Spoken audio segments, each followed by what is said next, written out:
ሰላም ጤና ይስጥልኝ። የዕለቱ ወቅታዊ ያልተሰሙና አነጋጋሪ ዓለም አቀፋዊና ሀገራዊ መረጃዎችን ፈጥነው የሚያገኙበት የፈጠነ ሚዲያ ነው።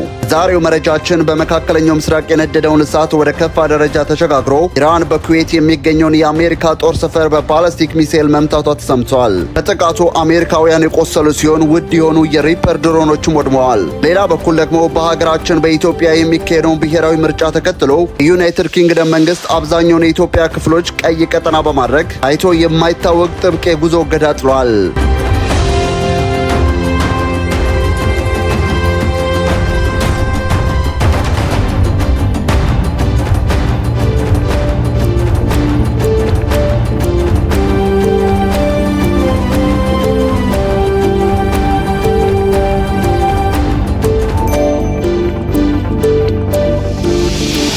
ኢራን የአሜሪካን ጦር ሰፈር በባላስቲክ ሚሳኤል መታች።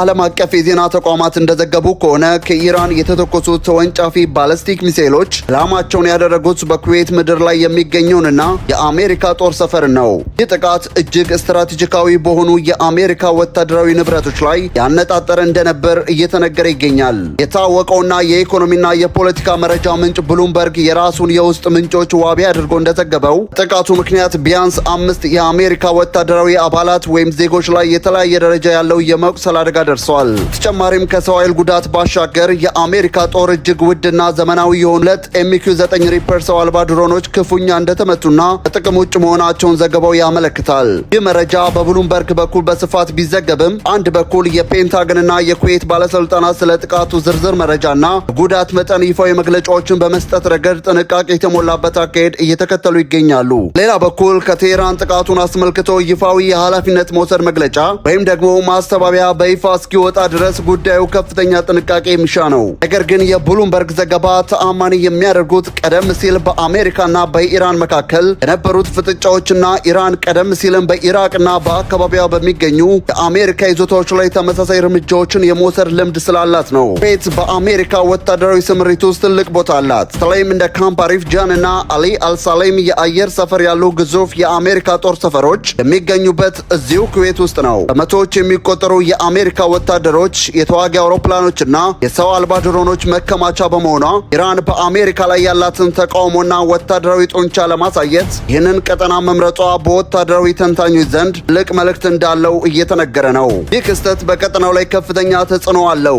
አሜሪካ በዜጎቿና በድሮኖቿ ላይ ለደረሰ ጉዳት ቀይ መስመር ተሻግሯል በሚል በኢራን ላይ ከባድ የአየር ድብደባ የመልስ ምላሽ ልትሰጥ ትችላለች። እንዲሁም ኩዌት እና የፋርስ ባህረ ሰላጤ ቀጠና ለዓለም የነዳጅ አቅርቦት ወሳኝ በመሆናቸው ይህ ወታደራዊ ፍጥጫ የዓለም የነዳጅ ዋጋን በአንድ ጀንበር ሊያናጋው ይችላል። ብሎም ጥቃቱ በዲፕሎማሲ ካልበረደ መካከለኛው ምስራቅን ወደማይወጣበት የሁለትዮሽ ወይም የባለ ብዙ ወገን ቀጥተኛ ጦርነት ሊከታት ይችላል የሚል ስጋት አለ። የመካከለኛው ምስራቅ ውጥረት በዚሁ መልኩ የዓለምን ስጋት ከፍ አድርጎት ባለበት በዚህ ሰዓት ወደ ሀገራችን የፖለቲካና የጸጥታ አውድ እንለፍ። እንግሊዝ በኢትዮጵያ ምርጫ ዋዜማ ጥብቅ የጉዞ እገዳ ጣለች።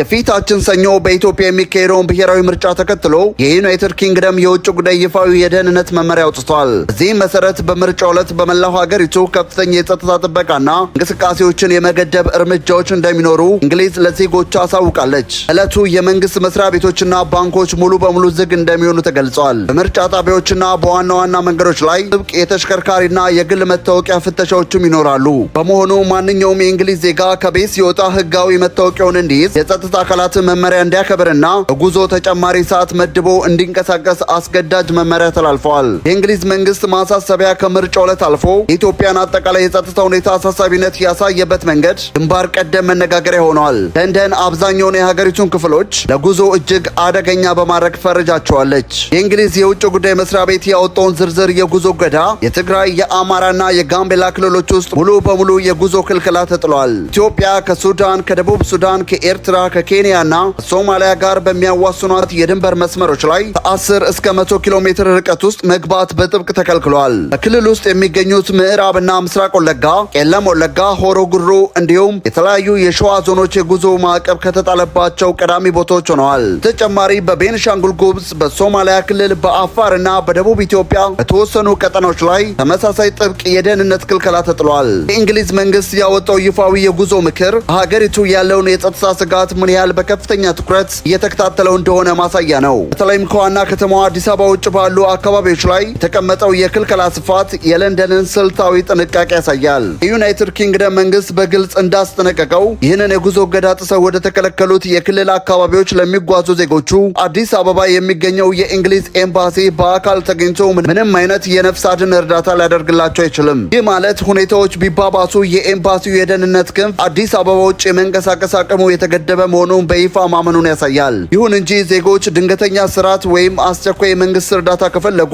ኤምባሲውን በስልክ ማግኘት እንደሚችሉ አቅጣጫ አስቀምጧል። የተከታተላችሁት መረጃዎችን ፈጥኖና አጣርቶ ወደ እናንተ የሚያደርሰው የፈጠነ ሚዲያ የዜና ትንታኔ ነበር። ለቻናላችን አዲስ የሆናችሁ ደግሞ የዕለቱን ትኩስ መረጃዎች ቀድማችሁ ለማግኘት አሁኑኑ ሰብስክራይብ በማድረግና የደወል ምልክቷን በመጫን የፈጠነ ሚዲያ ቤተሰብ ይሁኑ። ሰላም ለሀገራችን፣ ሰላም ለዓለማችን።